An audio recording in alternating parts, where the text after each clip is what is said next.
A friend of mine used to have a pet parrot named Richard who could talk. He especially liked saying, "Really? Wow," because he had often heard my friend say those words when she was talking on the phone. Alex, the African gray parrot, was a famous parrot who could understand over 100 words and even count up to 6. Parrots can learn the meaning of words like peanut, and they can figure out that saying hello will get people to pay attention to them.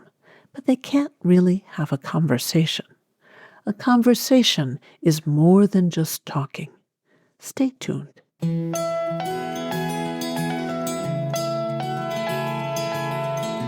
Kids Ask Dr. Friendtastic! Hi there, I'm Dr. Eileen Kennedy Moore, also known as Dr. Friendtastic. I'm an author and clinical psychologist based in Princeton, New Jersey. I'll get back to answering questions from kids about friendship next time, but today I want to take a deep dive into how to have a conversation. Some kids find it easy to talk with other people, but some kids feel awkward because they don't know what to say.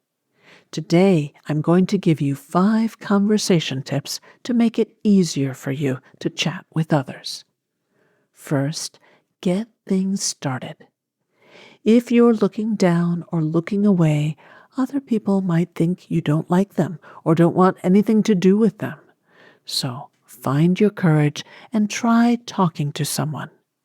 You can start a conversation by giving a compliment. You could say, "I like your sweater," or "Nice catch."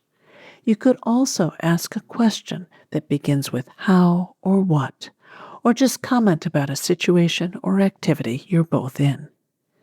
If the other person doesn't continue the conversation, that's okay. No harm done. At least you tried. Second, match the emotional tone of the group. If a bunch of kids are already talking, you can join in by making a comment that has the same emotional tone. So, if they're all complaining about the social studies test, you don't want to say, "Well, I thought it was easy." That would be like a sour note in a melody. The conversation was going along, la la la la la, and then, "Arr!" Now, you shouldn't lie or pretend you're dumb. That doesn't help relationships. Instead, you could match the tone by saying something like, "I can't believe there were 3 essay questions," or "I can't believe we had to do the social studies test the same day as the math test." Tip 3 is to take turns. A conversation is like a game of catch.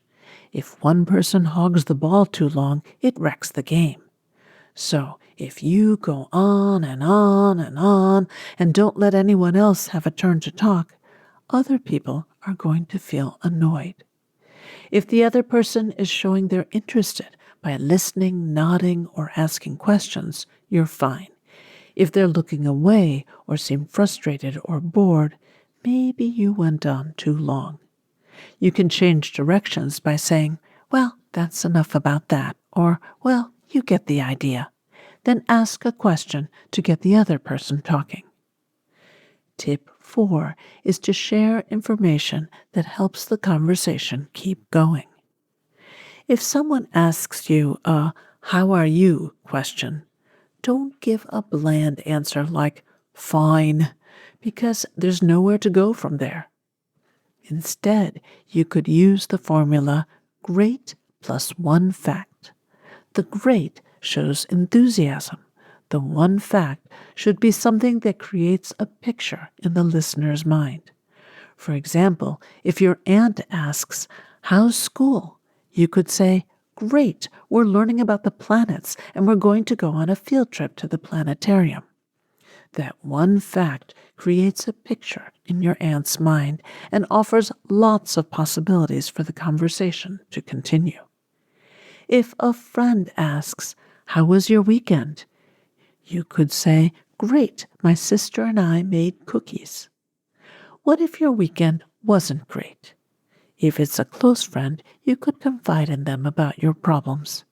If it's someone you don't know that well, it may be better to find something in the whole weekend that you can honestly be positive about.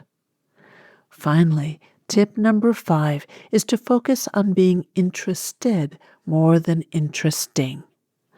A lot of kids feel anxious about conversations because they think they have to say something clever or impressive. You don't. The best conversationalists get the other person talking. Try to be genuinely interested in getting to know the other person, and remember what they say to show you care.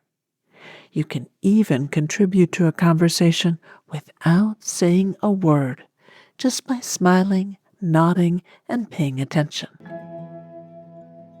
This has been Kids Ask Dr. Friendtastic. You can learn even more about friendship through my funny and practical books for kids, Growing Friendships, A Kid's Guide to Making and Keeping Friends, and Growing Feelings, A Kid's Guide to Dealing with Emotions about Friends and Other Kids. They're available through your library or wherever you buy books. Parents, check out my online workshops for kids at workshops.eileenkennedymore.com.